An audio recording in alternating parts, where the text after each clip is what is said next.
Life Stories brings you another powerful tale of resilience, empathy, and change. In today's story, we follow 14-year-old Marcus, a boy whose peaceful afternoon in a Chicago park turns into an unforgettable confrontation when suspicion and prejudice threaten to overshadow innocence. His mother, Olivia, a fierce advocate and the city's mayor, steps in to turn a painful experience into a force for community transformation. This heartfelt story explores the power of love, accountability, and the courage to stand for what's right. Subscribe to Life Stories and join us as we begin today's moving journey of growth and hope. The late afternoon sun bathed Grant Park in warm golden hues, its rays filtering through the dense canopy of oak trees that framed the scene like a painting. Laughter from children echoed from the nearby playground, blending with the rhythmic sound of joggers' steps on the gravel paths. Birds chirped high above, their songs weaving effortlessly into the tranquil melody of the day. It was the kind of place where time seemed to pause, inviting people to bask in the simple joys of life. On a weathered wooden bench near the park's iconic fountain, 14-year-old Marcus Johnson sat quietly, a book balanced on his lap. He was tall for his age, his lanky frame a testament to the hours he spent on basketball courts. His plain white t-shirt and slightly faded jeans gave him an air of casual simplicity. But his dark, thoughtful eyes revealed a depth beyond his years. Every few minutes, Marcus would glance at his phone, checking the time. His mom, Olivia Johnson, the mayor of Chicago, had promised to pick him up after a late meeting at City Hall. Marcus didn't mind the wait. He liked the park, the openness, the hum of life, and the sunlight warming his skin. It was one of the few places where he felt at peace, where he could think without distractions. But as he turned a page in his book, a subtle unease began to creep into his chest. He shifted slightly on the bench, his eyes lifting from the printed words to scan his surroundings. Across the park, a woman sat on another bench, her gaze locked on him. She wasn't admiring the scenery or watching the children play, her piercing blue eyes were fixed solely on Marcus. Susan Miller appeared to be in her mid-40s, with sharp features and neatly pressed khaki pants paired with a crisp button-up shirt. Her hair was tied back in a tight bun, emphasizing the severity of her expression. Clutching her handbag tightly, she sat rigidly, her posture radiating tension. At first, Marcus tried to brush it off. Maybe she was just waiting for someone. Or maybe he was overthinking. But as the minutes ticked by, her unwavering stare became impossible to ignore. He felt a familiar knot form in his stomach, a mix of anxiety and resignation. He had seen this look before. The clutched purses, the quickened steps, the averted eyes of strangers. People who looked at him and saw only a stereotype. It was a feeling he hated but had learned to endure. Today, though, he was alone. As Marcus turned back to his book, pretending not to notice, Susan stood abruptly. Her heels clicked purposefully on the pavement as she strode toward him. Marcus sat up straighter, bracing himself. "What are you doing here?" she demanded, her voice sharp enough to slice through the park's peaceful hum. Marcus looked up, his voice steady despite the racing of his heart. "I'm just waiting for my mom," he replied politely. Susan crossed her arms, her gaze narrowing as though searching for cracks in his story. "Waiting for your mom? You've been sitting here for a while now. People like you don't just hang out in parks for no reason." Her words hit like a punch to the gut. Marcus's hands tightened around the edges of his book. He knew exactly what she meant by people like you. "I promise. I'm not doing anything wrong. My mom is on her way to pick me up," he said, trying to keep his tone calm. "She's just running a little late." Susan's expression didn't soften. "Do you have ID? Proof that you're supposed to be here?" "No," Marcus said, his voice faltering slightly. "I'm only 14. I don't carry ID." Her response was swift. Pulling out her phone, she began dialing. "I'm calling the police," she announced, her voice loud enough to draw the attention of passers-by. Panic flared in Marcus's chest. Wait, what? Why? I didn't do anything. Ignoring his protests, Susan turned her back to him, speaking into her phone. Yes. There's a suspicious individual in Grant Park. Young black male. About 14 or 15. He's been hanging around and acting strange. I think he might be up to something. Marcus froze. His thoughts racing. Should he run? Should he stay? He clenched his fists, forcing himself to remain seated even as tears burned behind his eyes. People nearby began to take notice. Some whispered. Others pulled out their phones. But no one stepped in. Minutes later, the distant wail of sirens cut through the air, growing louder with each passing second. 2 police cruisers arrived at the park entrance, their red and blue lights flashing. Marcus's breath hitched as the officers stepped out. The first officer, a young man with a broad frame and a crisp uniform, approached with his hand resting on his holster. Hands where I can see them, he barked. Marcus stood slowly, raising his hands. I didn't do anything. Sir, he said, his voice shaking. We'll figure that out, the officer replied. His tone clipped. Just stay where you are. The second officer, an older man with a calmer demeanor, scanned the scene before stepping forward. Susan quickly approached them, pointing in Marcus's direction. That's him, she said. He's been sitting here for over an hour, watching people. I think he's casing the area. Marcus's heart pounded in his chest. He opened his mouth to speak, but the sharp commands of the younger officer silenced him. Around him, the murmurs of the gathering crowd grew louder. Phones recorded the unfolding scene, but the bystanders remained passive, their eyes darting between Marcus and the officers. Just as the tension reached its breaking point, the low rumble of a sleek black SUV pulling into the park cut through the noise. The rear door opened, and out stepped Olivia Johnson, sharp and poised in a tailored suit. Her heels clicked against the pavement as she strode toward the scene, her gaze locking on her son. Marcus, she called, her voice firm and steady. Relief flooded Marcus's face. Mom, he choked out, his hands still raised. Olivia's eyes shifted immediately to the officers, then to Susan. Her expression was a mixture of simmering anger and unshakable authority. The park seemed to hold its collective breath as the mayor prepared to demand answers. Olivia's sharp heels echoed across the pavement as she approached the group, her tailored suit immaculate and her expression as calm as it was commanding. Marcus lowered his hands slightly, the sight of his mother grounding him in a moment that had felt unbearably surreal. The tension in the air was almost suffocating. What is going on here? Olivia's voice was low but firm, carrying the weight of authority that silenced the growing murmurs of the onlookers. The younger officer, whose name badge read Reed, hesitated before stepping forward. His earlier confidence wavered as he glanced between Olivia and Marcus. We received a report of a suspicious individual loitering in the park, he explained. Olivia's eyes narrowed as she turned her attention to Susan, who stood with her arms crossed, her earlier bravado faltering under the mayor's gaze. Suspicious, you say? Olivia asked, her tone deceptively calm. And what exactly was suspicious about a 14-year-old boy sitting on a bench and reading a book? Susan opened her mouth, but no words came out. Her face flushed, and she clutched her handbag tighter, as though it could shield her from the growing weight of the moment. Well, I mean, he's been here a long time, just sitting there. It seemed unusual. Unusual? Olivia's voice sharpened, slicing through Susan's feeble defense. Or was it that my son, a young black boy, didn't fit your narrow idea of who belongs in this space? Marcus watched as Susan shifted uncomfortably, her eyes darting to the ground. He felt a flicker of vindication but also a pang of exhaustion.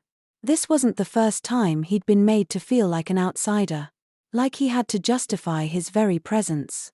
The older officer, whose badge identified him as Daniels, stepped forward, his demeanor more measured. Mayor Johnson, he began carefully, we responded to a call as per protocol. I assure you, We're just trying to assess the situation. Assess the situation? Olivia echoed, her voice carrying an edge. By treating my son like a suspect before gathering a single piece of evidence. Did you bother to ask him why he was here? Or did you assume guilt based on nothing more than his appearance? Officer Daniels hesitated, his gaze flicking to Officer Reed, who shifted uneasily.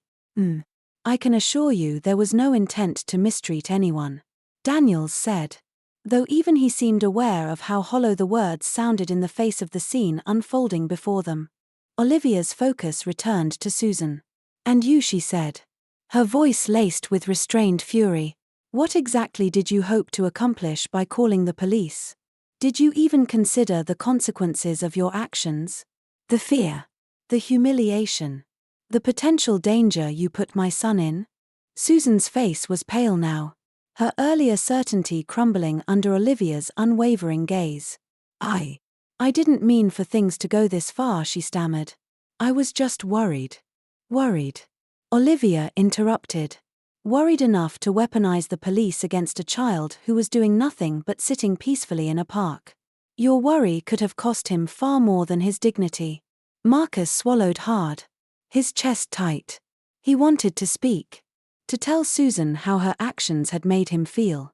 But his voice felt trapped beneath the weight of the moment. Instead, he focused on the warmth of his mother's presence beside him, the strength in her words as she defended him with a ferocity that was both comforting and humbling. Daniels cleared his throat, breaking the silence that had settled over the group. Mayor Johnson, I'll admit that this situation could have been handled better. I take full responsibility for our response and will ensure a thorough review of the incident. A review is the bare minimum, Olivia replied, her tone unyielding. I expect immediate action to prevent this from happening again. Every officer in your precinct will undergo mandatory anti-bias training. I want follow-ups, not just a report that collects dust in a drawer. Daniels nodded, his expression grave. Understood. I'll make it a priority. Olivia took a deep breath, turning back to Marcus. Her hand rested gently on his shoulder, grounding him further. Let's go home, she said softly, her voice losing its edge. As they turned to leave, Marcus glanced at Susan. Her face was etched with shame and something else, regret. Perhaps. Or the beginning of self-awareness. He didn't know if her apology, muttered under her breath, was genuine. But he hoped it was. Walking beside his mother, Marcus felt a mix of emotions swirling within him, relief, anger, and a lingering sadness that he couldn't quite shake. Yet, as they left the park and the crowd behind, he also felt a sense of resolve. This wasn't over, and he would make sure it mattered. The car ride home was uncharacteristically quiet. Marcus sat in the passenger seat of his mother's sleek black SUV, staring out at the city streets of Chicago as they passed by in a blur. His hands fidgeted in his lap, the lingering tension from the park still coiled tightly in his chest.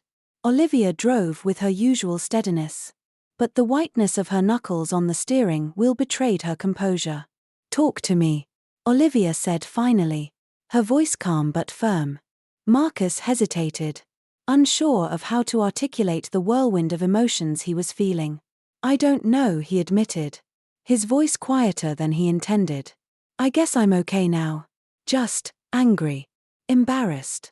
Olivia glanced at him briefly before returning her eyes to the road. Her expression softened. You have every right to feel that way, she said. What happened back there was wrong. No one should ever make you feel like you don't belong in your own city, your own community. Marcus shook his head, his frustration bubbling to the surface. But it keeps happening. Mom. Not just to me, to kids like me everywhere. It's like no matter what we do, people see us as threats first. The weight of his words hung heavy in the air. Olivia exhaled deeply as she turned onto their quiet residential street. Pulling into the driveway, she put the car in park but didn't move to get out. Instead, she turned to face her son fully, her expression serious but filled with a fierce kind of love. You're right, she said simply. And that's exactly why I have to keep fighting to change it. But it's not just my fight, Marcus. It's yours too. Today, you stood up for yourself. You stayed calm. Even when it wasn't fair. That matters. It didn't feel like it mattered. Marcus muttered, staring down at his hands. It did. Olivia insisted, her voice unwavering. And it still does. But this doesn't end here. Tomorrow, I'm meeting with the police chief and the city council. This won't be swept under the rug, not while I'm in office. Marcus nodded slowly, absorbing her words. A small part of him felt a flicker of hope. But the ache in his chest remained. What about Susan? He asked. His voice barely above a whisper. She said she was sorry. But, what if she didn't mean it? Olivia's expression softened further, and she reached over to rest a hand on his shoulder. People don't change overnight, Marcus, she said. But sometimes, moments like today force them to reflect. Whether or not she meant it, she has to sit with what she did. And we're going to hold her accountable to make sure she learns from it. They sat in silence for a moment, the weight of the day settling around them. Finally, Olivia smiled faintly. Come on, she said, gently squeezing his shoulder. Let's get inside. We've got a long day tomorrow. The next morning, Marcus found himself sitting on a couch in his mother's office at City Hall. The space was bright and spacious, filled with framed photos of Olivia's community initiatives and shelves stacked with binders of city policies.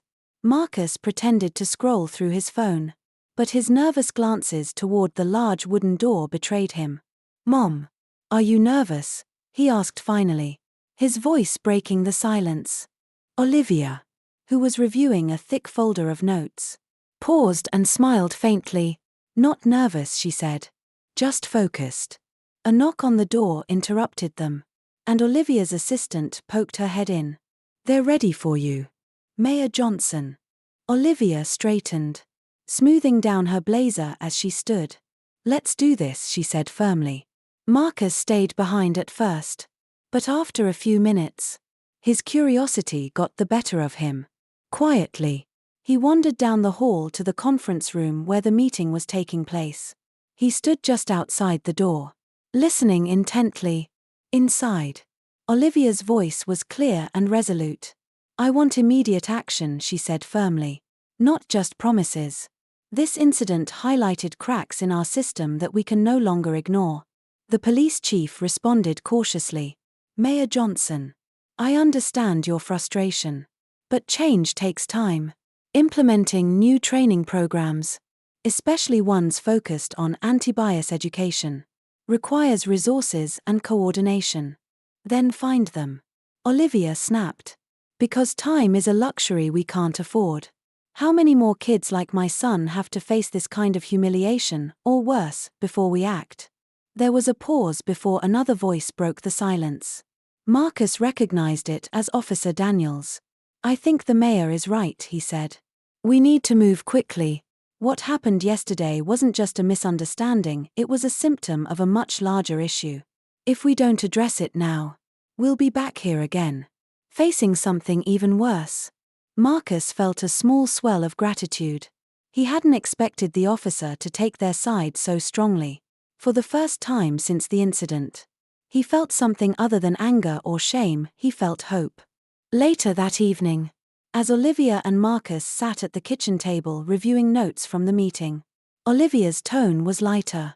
The program starts next month, she said with a smile. And Susan? Marcus asked. She'll be there. Olivia replied. She even volunteered. Marcus raised an eyebrow. Volunteered or was told to? Olivia laughed softly. Maybe a little of both. But the important thing is she's taking the first step. And so are we. Marcus nodded, leaning back in his chair.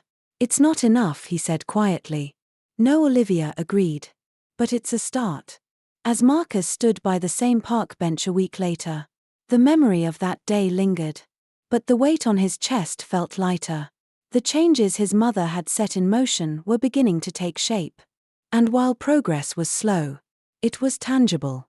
He even exchanged a polite nod with Susan Miller, who was now volunteering at the local youth center, her demeanor markedly humbler. Looking out at the park, Marcus felt a renewed sense of hope. His mother's determination, the community's efforts, and his own resilience had turned a moment of pain into a catalyst for change. Sometimes, it takes one small step to spark a larger movement. Marcus promised himself that he'd keep walking forward one step at a time. If you enjoyed this story, don't forget to subscribe to Life Stories for more inspiring videos.